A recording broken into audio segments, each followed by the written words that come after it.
In this chapter, Graeber and Wengrow claim to us that they are making a full circle. How do you make a full circle? They say, well, we're going to go back to the indigenous critique. Of course, they first say that they've never left it at all, but if you've never left it at all, but you don't need to go full circle, but that's what they said. The indigenous critique comes to us from the Americas, if we remember, and it's very neatly, quickly summed up in less than a paragraph. It doesn't even take a sentence for them to sum up what the indigenous critique was. If you remember, you don't have to remember. It was about the use of money and inequality based on money, about the imposition of faith in the Christian God and saying that you had the one true God, and if you didn't, you were liable to be converted or cast into eternal damnation, if not instant damnation. Whether or not power should be passed along in a hereditary form, how much rights or control women should have in society, and simply being free, being able to do things, personal freedoms. This, they say, was what were the primary ingredients of what the people in the Americas said back to the Europeans when they tried to convert them and put them into various systems. Was taking away our personal freedoms and our liberties, the freedom to move, the freedom to disobey, the freedom to reform your social relationships. Graeber Wengrow says this is a very powerful critique. If you remember the Jesuits, they didn't even like personal freedoms. They didn't like freedom at all. They said people were trying to become too free, and so they thought this was a bad thing, and they condemned it in the name of, you shouldn't have freedom. Today, people probably wouldn't dare say you shouldn't have freedom. Everybody tries to claim it in various ways. Graeber Wengrow says that this critique from indigenous societies into the Americas was so powerful that it prompted a backlash. That is to say, people listened to it or listened to versions of it and thought it was important enough to challenge intellectually or to challenge these ideas that were coming in, perhaps copied, perhaps fictionalized, but seemed to be a powerful critique of European society. And one of the ways that the backlash happened was the idea that societies should basically be classified according to their level of subsistence. And this was an interesting idea, which is still with us today. I was trying to think about this. Graeber Wengrow talked about this earlier. It's the idea that the true measure of societal achievements is based on whether you are basically a hunter-gatherer herder or have adopted farming, agriculture, and are on the road to industrialization, we might say. And it's especially interesting, I think, because there is this association between agriculture and culture. In fact, it's in its very word. And I've thought about this before, but I think it comes out especially here that in some ways what the Europeans are saying is that you need agriculture to have culture. And because we have agriculture, we have culture, and other people are living in these kinds of states of nature, and they haven't made any advances. This was coupled to the idea that when you had agriculture, when you have these more people in one place, then it leads to a society that needs to be ruled and controlled. We talked a lot about this in chapters 9 and 10, the idea that once you get to above 150 people or you get to urban life, that you need to have kings and queens and those kinds of things, and that you need to have that in order to control your agricultural base, things like irrigation systems, for example. So this was a powerful backlash to the idea of the the prominence of personal freedom and equality. And it leads us to an evolutionary narrative, which is still in some ways, in many ways, with us today. Now, we talked about one implication of this, which is something we talked about in the last class at the end of the last chapter, that coda on civilization. And Graeber and Wengrow here again tell us that, one of the problems is we use this word civilization, which should mean good, which should mean being civil, being, democratic, having voluntary association, but we use the word civilization when we talk about ancient civilizations. We're talking about some of the worst places to be. Sure, they built some monuments and some steps and some pyramids here and there, but these were patriarchal, violent, unequal societies, and that's what we have used to describe them. And as we saw in the last coda, it's a kind of a strange thing. We also leave out of the narrative or leave out of the story places like Teotihuacan, where we don't see obvious kings, or Minoan Crete, where we never see those artworks, at least according to Gabe. We just ignore them. So we ignore these, or we just say, well, we don't know what's happening there. They're not part of the main theme of history, which is this ascent to what we call civilization. Going a little bit, jumping into, they skip around a little bit in this chapter. I sometimes feel like I need to reorganize a little bit. Maybe that's a critique you could write your essay about. Organization, the organizational flow of the book. But going ahead with this evolutionary narrative. So the summary of the evolutionary narrative is that you have bands, those egalitarian, small-scale hunter-gatherer societies. You have tribes, which are the herders, usually chiefdoms, where you have some form of agriculture leading up to a state, and those come with various population sizes and rulers and ruled, or the lack of rulers and ruled. And these terms are still used in anthropology. As Graeber Wengrow put it, since these terms have been developed, and they really, in some ways, echo things that were made back in a couple hundred years ago, back when Adam Smith and Turgot in France were writing. But anthropologists have used these, but they've criticized them a lot. And so, there have been a lot of people critiquing this scheme, including its evolutionism, as well as its classification scheme. Graeber Wengrow says that the response from the evolutionists has simply been to keep tinkering with it, to talk about simple chiefdoms and complex chiefdoms, or simple hunter-gatherers and complex hunter-gatherers, and to kind of debate all the terms within it. But the overall schema really hasn't been adjusted that much. Now, they make a statement about cultural anthropologists, also known as cultural Marxists, which is that in some ways, the cultural anthropologists, people like me, see this scheme as a quaint relic from their discipline's past. So people like me who grew up in the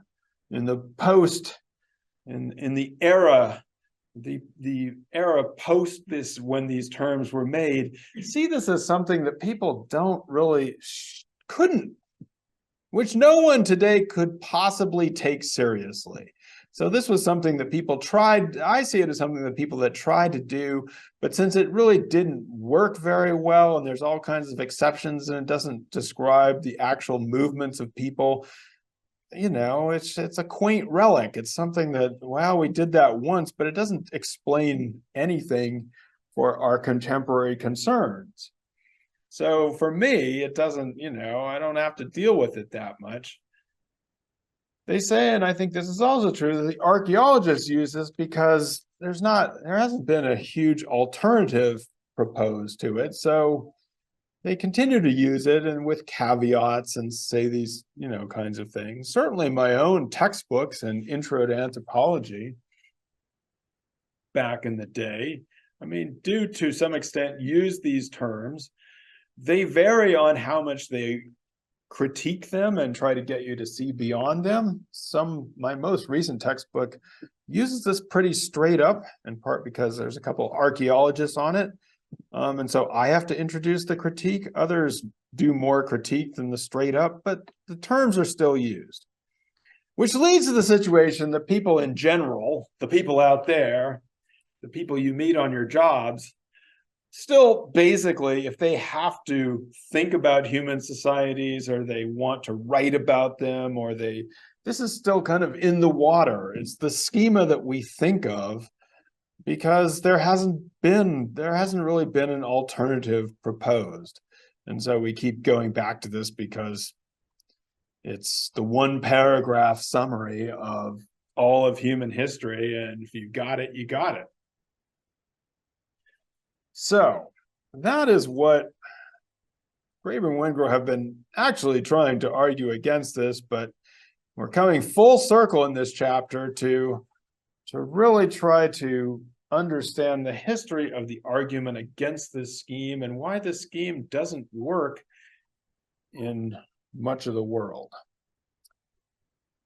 They talked to us about a book by James C. Scott, who they call a political scientist, but I think I know as an anthropologist. Not sure. Maybe he's all those things. It's a book called Against the Grain, A Deep History of the Earliest States. I actually thought about assigning this book to the class instead of, but then we would have had to read like 3 or 4 books.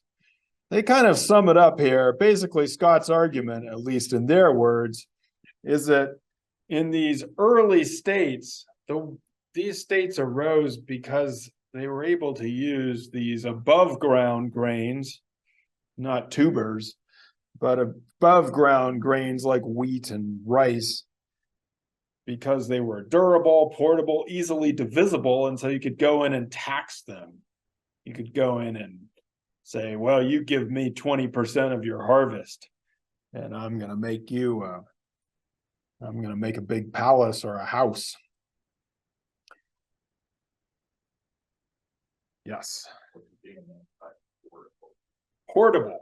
You can take it from place to place. You can store it once it's harvested. So, huh? Yeah, no, actually that it's not portable. It's not very portable in the sense that you can't grow it everywhere. And that leads us to our next point, is that you can't really expand it that much, because if you go too high up or too low down or too wintry, then you're outside of it's portable to an extent, but it's not portable in terms of where you can plant it. And so Scott is saying that this actually limited the ecological places where these states could be, because they depended upon these durable and portable grains. Again, much more difficult to do if you're living off of things like potatoes, because they're durable and portable, but you can't see them, and they're more difficult to figure out what's going on. The people outside of these ecological niches, Scott calls barbarians, in reference to these states, to refer to, and I know we're not supposed to call people barbarians, but he means it in a good way, I guess, that these are people who are anarchists, who live in the hills, up above the realm in which states could access and live, and they live by more anarchist principles, at least according to Scott. Actually, if you want to read it, I think that Graeber and Wengrow are accused perhaps not of being too Marxist, but of being too anarchist. That's probably a surefire critique, because Graeber has been one of the people who has been most associated with the anarchist movement and things like the Occupy Wall Street kind of organization. So yeah, if you want to make that critique, you're on. Not sure about Marxists, but so according to Scott, the barbarians lived in symbiosis, a kind of a mutual relationship in which each needed each other, with states which were kind of like these small places, and the barbarians would be in larger places. And that the years from 3000 BC or before the Common Era up to around the year 1600, or about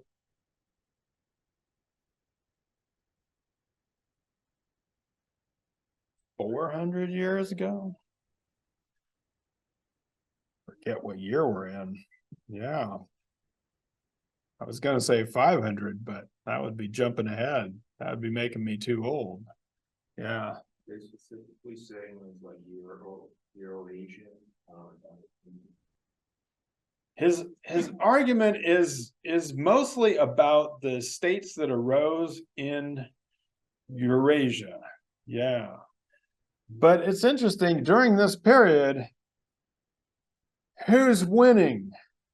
The barbarians or the states? The barbarians are winning. In fact, he calls it a golden age of barbarians. There, you can go see him on Zoom on YouTube. I guess he puts it in a question mark. Graeber Wengrow say it was the golden age of barbarians, because the barbarians are kind of winning. They go in and they can raid the state and raid the agriculturalists and get all their stuff, but they don't have to submit to them, and then they go back to the hills and have a party. And they're in control of most of the territory. So what Graeber Wengrow and Scott are saying is that up until around 500 years ago, maybe even 400 years ago, most people either lived beyond the control of a state or beyond the control of a government, or if they didn't, you could easily get there. You just had to leave and you could go to a place. Maybe we could revise this though. Maybe not that most people, but most of the Earth's surface was beyond state control. And if you wanted to live beyond state control, you might be able. You probably could get there. It wasn't far away. So their anarchist point, is that the state government, this government control, was not inevitable. In fact, there were thousands of years in which people could either live without it or easily get away from it, or maybe even were better off without it. But something's gone wrong in that we all now live under the domination of professors, bureaucrats, the need to get a job immediately after graduating college, even though you should be able to just go be a barbarian for a while. You have to go get a job, go to more school, more and more. Sad. Something went wrong. Here we are. It's kind of sad. Actually, I'm getting sad. Look at us all in our dim lights, tapping away at computers, screens, pondering all those final assignments. Something has gone terribly wrong. So, what went wrong? Or, better put, how do we figure out if what happened in Eurasia is simply a representation of what happens everywhere and is inevitable for humanity? So they spent a little bit of time talking about, well, how do we know? How do we know that this historical trend is valid or not? Are there any comparisons? And they say that one of the problems is it's very difficult to get a comparison with today's world, because in today's world, our current system is all over the place. And so there are millions, maybe 1 billion people right now sitting in classrooms just like this one, being dominated by state bureaucrats and professors. You're not the only ones. In fact, you're the norm throughout all kinds of human societies. Sad. So our current system is global. It's difficult to figure out if there's anything else that could happen because the one system has dominated everything. But they say that that there is a potential comparison between what happened in the connected land masses and the connected areas of Africa and Eurasia, which is basically more where Scott is talking about the barbarians in the States, as compared with what was happening in the Americas before the European invasion. That in some ways, because they were disconnected, but because there was similar developments in terms of agricultural forms, it makes this comparison possible. And so if we look at these places, we can ask questions like, is monarchy inevitable? Is it inevitable that we're going to live under kings and states?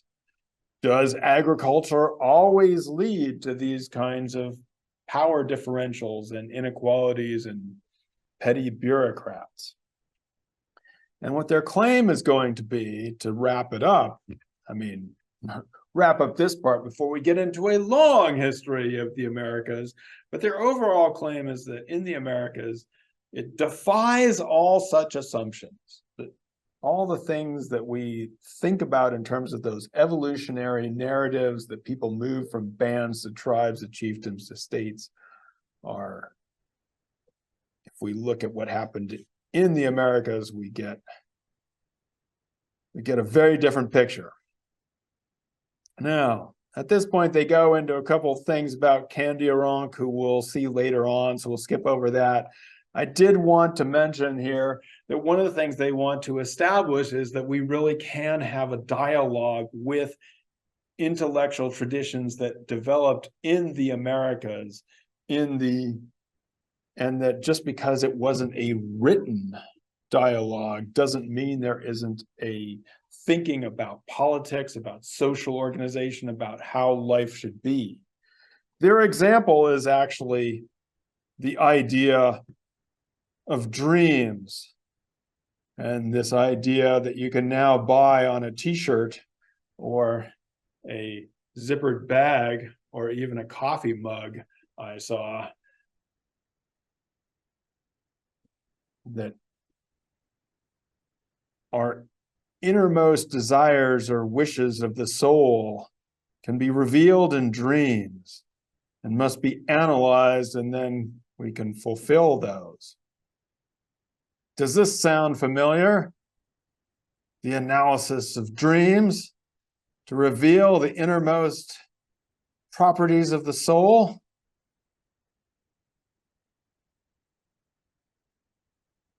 Anybody heard of this before? Gabe? No,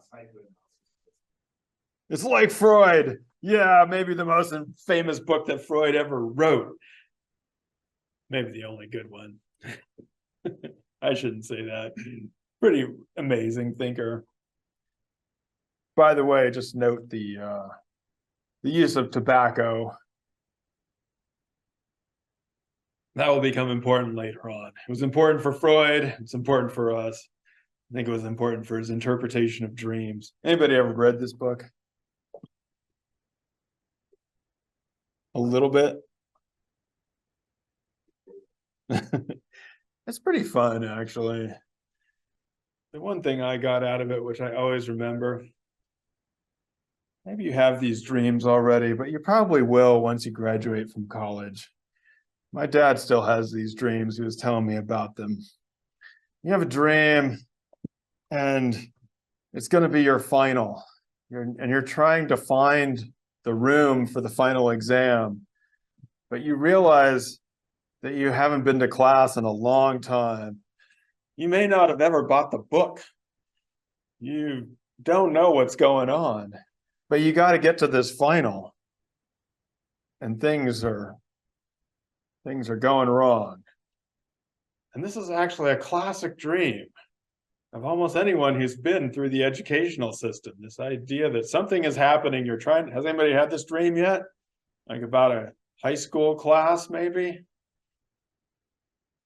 high school, 7, you haven't had these dreams yet? I still have them. Like I said, my dad still has them. He graduated from college in 1968. Yeah, I know. Maybe 69. I don't know. I forgot. Huh? Freud talks about this dream in the interpretation of dreams. Even back in the day, they were having these dreams. But Freud says it's actually, unlike what I thought it was, an anxiety dream, that it's actually a relief dream, because you wake up and you think, I got my degree. I don't have to go back and take that class. I already got my degree. They can't take that away from me. So it's a relief dream. Anyway, it's interesting. What are they saying here? They're saying, though, that isn't it interesting that these two societies very separate, and before Freud ever came up with this idea of the interpretation of dreams, have a very similar, not equal, but a very similar intellectual tradition. So we can take what indigenous people say seriously, even if we don't have a completely written account, and they're both smoking. So the first thing they talk about is the idea of these widely distributed clan names, the puzzle of how we have these different clan names spread all across Turtle Island. Wait a second. What, Felicia? What happened? Nothing. Nothing. Oh, okay. Where is Turtle Island?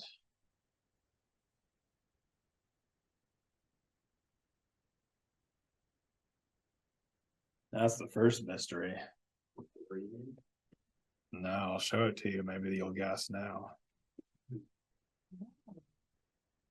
Oh, Huh? Oh, oh, what?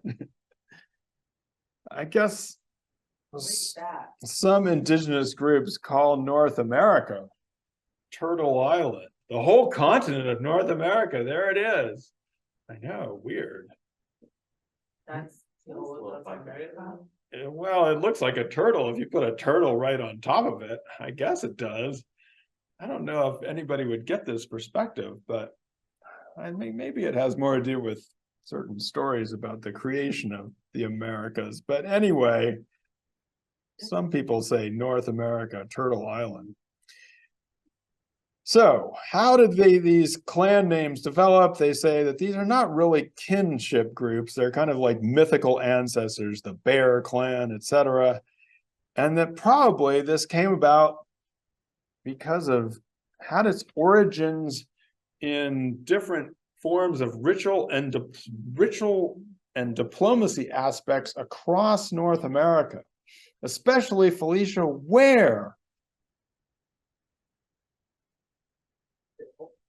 The Hopewell interaction sphere, which brings all these things and stuff together from various places to some strange area in Ohio. Hopewell in Ohio. I know. Cyrus has been accusing me of making people want to go down to Louisiana and down to Mississippi. He's been mad about that, but here, Cyrus, you don't have to go to, I'm just telling you to go to Ohio now. that's not close. That's not close. It's closer than Mississippi and Louisiana. You can get there faster to Ohio. So this Hopewell interaction sphere apparently began about 2,100 years ago and lasts up until about 1,500 years ago. What's the big deal about this, Matt? What does it have? What else did they do there in Ohio? They build these like cities out of this mud. They have this, they're playing with mud. They did more than play with mud. They made these gigantic earthworks. Yeah, they're really incredible. It's something else. Nobody's ever been here? Ohio? Wait, no one's ever been to Ohio? Been to Ohio? Did you go through the ceremonial earthworks? No, I just went to a Jets game. Yeah, that's usually what people do in Ohio these days, as far as I can tell, and other weird things. Actually, this blog site is pretty interesting. The Newark Earthworks Center blogspot.com. Pretty good. Maybe we didn't know that there was a Newark, Ohio. I just think of Newark, New Jersey, but there it is in Ohio. And all these really incredible earthworks, which are, if you look on this website, they're unique. They combine, they're unique in that they have a they're vast scale, their geometrical precision, and that they align astronomically across this field of, and there's no doubt that this was a hunting and gathering production. It's pretty incredible. You should go. I mean, at the moment, I think you go there and you go to the visiting stand and you'll see some people playing golf in front of you. They use some of these mounds as like teeing off on the 8th green or something. So there's that, which is more what people do in Ohio, I guess. I guess some of these mounds were only preserved because they were used for like amusement parks and stuff like that. So they didn't bulldoze them to make houses, but there, the golf course is preserving part of the Hopewell Mound complex. Actually, an indigenous activist was arrested for preying on one of these mounds during a golf game. So gotta get down to Ohio. So what they say about Hopewell. Hopewell, they say, could have been one of these. It wasn't like they didn't know, kind of like California. They knew about agriculture. They could have been one of Scott's grain states, but like other parts of North America, they either rejected or avoided getting too involved in agriculture. They also seem to reject or avoid having villages and big cities. Instead, it's a very strange thing where you had, according to Graeber and Wengrow, you'd have a very small scale. Most of the time, you'd have only 5 or 6 friends, companions most of your life, kind of like this class. These would be your buddies. But every so often, you could go out and kind of be able to link up with people across all of Turtle Island. The entire North American continent was kind of your stage at some points. But most of your life, you'd just be with a few people. Wow. They made some pretty cool art. These are some of the copper designs. They have effigy pipes as well. I got this from some art teacher, wants people to make things like the Hopewell did in their art classes, so the kids can learn. There are some examples. Help them learn. Should do that here, maybe. Now, they here talk about what we thought about in the last chapter, the Ubaid bureaucracy and standardization that happened in parts of Iraq and what is now the Fertile Crescent, as opposed to what happened at Hopewell.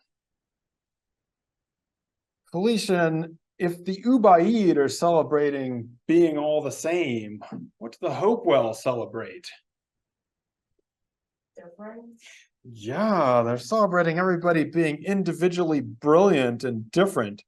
And they say, although I searched for this, I couldn't find a picture of it, that everybody could have their own hairstyle individual hairstyles. They say later on in North America, hairstyles kind of got distinguished by tribal affiliation, but in these days, you had all kinds of different hairstyles.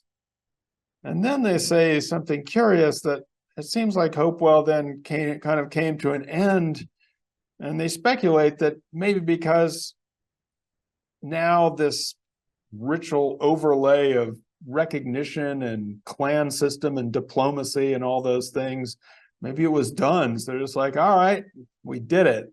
We made one standard across Turtle Island, across North America. So Hopewell kind of winds down. And then we do get out of a very strange place. Where's this, Liz? Cahokia. We have the rise of a place, the greatest city in the Americas north of Mexico. So you have Hopewell, and that, remember, they don't like agriculture that much, but from about 400 AD to 800, there's a pretty serious development of corn, maize-based agriculture in the Americas, and the rise of armed conflict, as well as some urban areas, especially concentrating on Cahokia. Liz, you haven't been, but your friend said to go. Yeah, he travels a lot. I can't remember. It was a few years ago. He took a trip down south with his family. He's not at Cahokia, and he's telling me about it. He's like, liked it enough to recommend me to go down there. Yeah, there you go. Well, the good thing about it is there's a highway that goes right by Monk's Mound, and you can be zooming along at 50 miles an hour, a big truck, and then you just pull over to the side of the road and jump out and get right onto the mound. I think it's actually on the other side, but those that have visited it say that it's kind of weird. It's kind of like that golf course. You're trying to, like, you know, get into the whole mound thing, and you're starting to feel the mound part of it, and then all of a sudden you hear this like semi going by right behind you. So, but there you go. I think you have to go into, is this Illinois? Somewhere around Illinois, Missouri, that area. So you have that. You have the development of the famous game of Chunky, which is a game that spread into many areas of North America.